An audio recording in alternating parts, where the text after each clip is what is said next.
नमस्कार, तुमचं स्वागत आहे माझ्या चॅनलवर।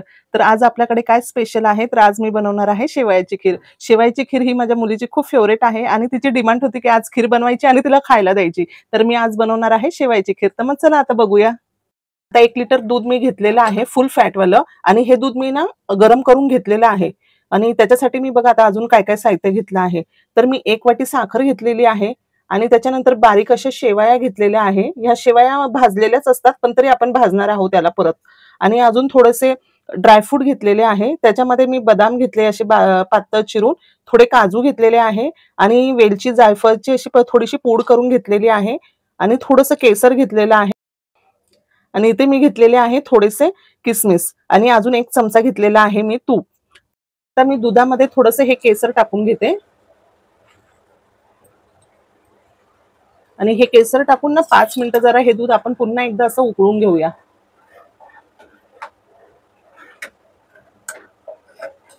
हे मी आधी पण जरा चांगलं बरचसं उकळून घेतलेलं आहे आणि याच्यामध्ये आता मी साखर पण टाकणार आहे। आता याच्यामध्ये मी साखर टाकते।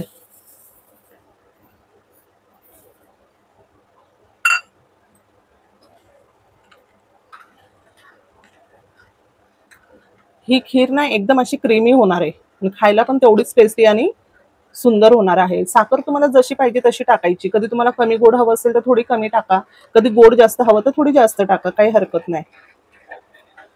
कढई गरम करायला ठेवलेली आहे आणि कढईमध्ये मी आता तूप टाकून घेते। आता हे तूप चांगलं गरम झालेलं आहे। आता याच्यामध्ये मी हे सगळं ड्रायफ्रूट असं भाजून घेणार आहे।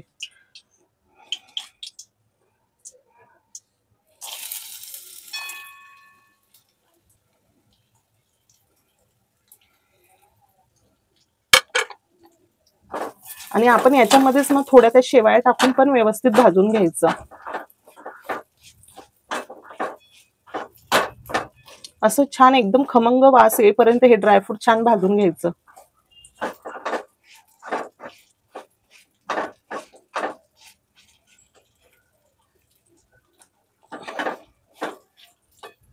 थोडं मंद आचेवर भाजायचं म्हणजे ते जळणार पण नाही।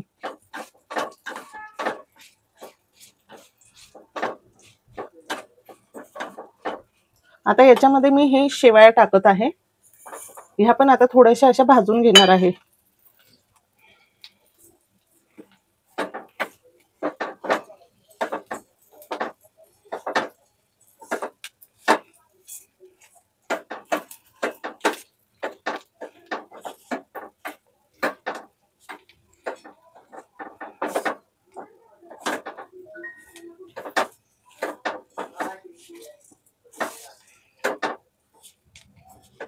ह्या भाजलेल्याच आहे पण अजून थोड्याशा भाजल्या की त्याला अजून छान टेस्ट येते।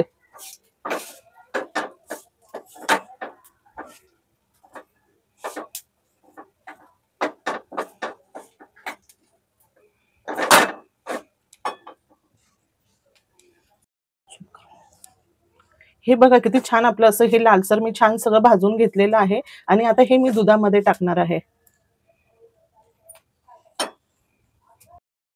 आता केसर टाकल्यामुळे आपल्या दुधाचा रंग बघा किती छान आलेला आहे आणि दूध पण मी छान हे सगळं मस्त आटून पण घेतलेलं आहे। आता याच्यामध्ये आपण हे जे साहित्य भाजलेलं आहे ते टाकून घेऊया। हे बघा दूध किती छान झालंय आपलं। केसरमुळे त्याला कलर पण खूप छान येतो आणि एकदम असं मलाईदार झालेलं आहे।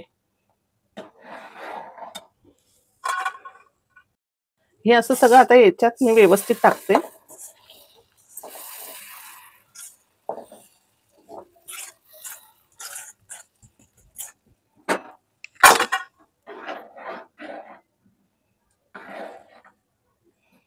आणि आता याला 5 ते 10 मिनिटं ही शेव छान शिजून द्यायची आहे याच्यामध्ये। एवढी सुंदर आणि टेस्टी लागते ही खीर खायला। याला छान उकळी आलेली आहे आणि याच्यामध्ये मी आता ही आपली जायफळ वेलचीची पूड अशी टाकून घेते। आणि आता हे मंद आचेवर मी याला 5 ते 7 मिनिटं छान शिजून देणार आहे आणि नंतर मग आपण आपली खीर बघूया कशी रेडी होते ते।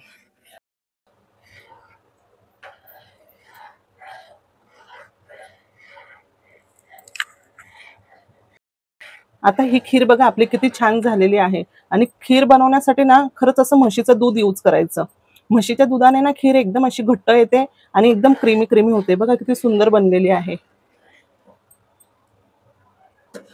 आता ही थंड झाली की अजून छान होणार. आता कोणाला गरम आवडत असेल तर गरम खायची, कोणाला थंड हवी असेल तर थंड खायची. फ्रीजमध्ये ठेवून पण आपण थंड करून खाऊ शकतो, अजून छान लागते.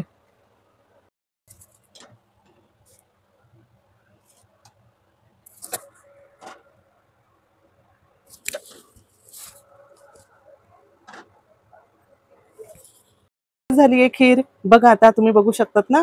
तर तुम्हाला जर माझी ही खीरची रेसिपी आवडली असेल तर मला नक्की लाईक करा, सबस्क्राईब करा.